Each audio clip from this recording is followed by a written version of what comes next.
ഇന്നത്തെ ജുമക്ക് ഒരു പ്രത്യേകത ഉണ്ട്. എന്താണല്ലേ, അബൂബക്കർ റളിയല്ലാഹുവിന്റെ പള്ളിയിൽ വന്ന് ജുമ കൂടാൻ പോകണം, അതായത് ഗുവാൻസോലിൽ. ഇപ്പോഴൊക്കെ ഞാൻ ഈ പള്ളിയിൽ വന്നിട്ട് ജുമ കൂടിയിട്ടുണ്ടോ, ഈ ജുമ കഴിഞ്ഞ് ഇറങ്ങുമ്പോൾ ഞാൻ വിചാരിക്കാത്ത ഓരോ അതിഥികളെ ഞാൻ ഇവിടുന്ന് കണ്ടുമുട്ടലുണ്ട്. ആ കാര്യങ്ങൾ ഞാൻ പിന്നെ പറഞ്ഞുതരാം. പക്ഷെ അതിന്റെ മുന്നേ പള്ളിയിലേക്ക് ഞാൻ കയറി കഴിയുമ്പോൾ ഇതുപോലെ വാട്ടർ ബോട്ടിൽ അല്ലെങ്കിൽ പാൽ അല്ലെങ്കിൽ ജ്യൂസ് അങ്ങനെ എന്തെങ്കിലുമൊക്കെ ആയിട്ട് കിട്ടുന്നുണ്ടാവും. ഈ പ്രാവശ്യം നമുക്ക് പാലാണ് കിട്ടിയത്. കിട്ടിയാണ് ഞാൻ നേരെ മുന്നോട്ട് കിടക്കാൻ തുടങ്ങി. ഈ കവാടം കഴിഞ്ഞിട്ട് ഇതാണ് രണ്ടാമത്തെ കവാടം. ഇത് കഴിഞ്ഞാൽ പിന്നെ ഫുള്ള് നിങ്ങൾക്ക് ഇതുപോലെ ആൾക്കാരെ കാണാൻ പറ്റും. ജുമ കഴിഞ്ഞ് കഴിഞ്ഞാൽ പുറത്തെ പള്ളി ഫുള്ള് ഫില്ലായിട്ടുണ്ടാവും. സാധാരണ എല്ലാ പ്രാവശ്യവും ഞാൻ ഇവിടെ ജുമക്ക് നേരത്തെ വരാറുണ്ട്, എന്നാലും പള്ളിന്റെ ഉള്ളിൽ നിസ്കരിക്കാൻ പറ്റുള്ളൂ, കാരണം അത്രക്കും ആൾക്കാർ ഇവിടെ ഉണ്ടാവും. ഈ പ്രാവശ്യം എന്താ അവസ്ഥ അറിയില്ല. എന്നാലും നടന്നൊക്കെ വിചാരിച്ച് മുന്നോട്ട് പോകണ വഴിയിൽ പോയി കാര്യം മനസ്സിലായി. ഇനി ഉള്ളിൽ പള്ളിയിലെ സ്ഥലം നോക്കിയിട്ട് കാര്യമില്ല, പുറത്ത് തന്നെ. ഇന്നാണെങ്കിൽ പറയും വേണ്ട, അത്യാവശ്യം കുഴപ്പമില്ലാത്ത കുറച്ച് വെയിലും കാര്യങ്ങളും ഉണ്ട്.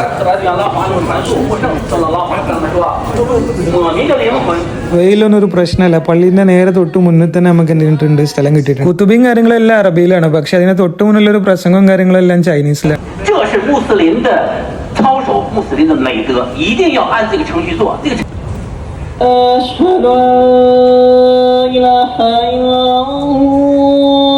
ഇവിടുന്ന് കണ്ട ആളെ കുറിച്ചുള്ള കാര്യങ്ങൾ നിസ്കാരം കഴിഞ്ഞിട്ട് പറഞ്ഞുതരാം. അപ്പൊ ചാനൽ ലൈക്ക് ചെയ്യുക, സബ്സ്ക്രൈബ് ചെയ്യാൻ. Bye bye.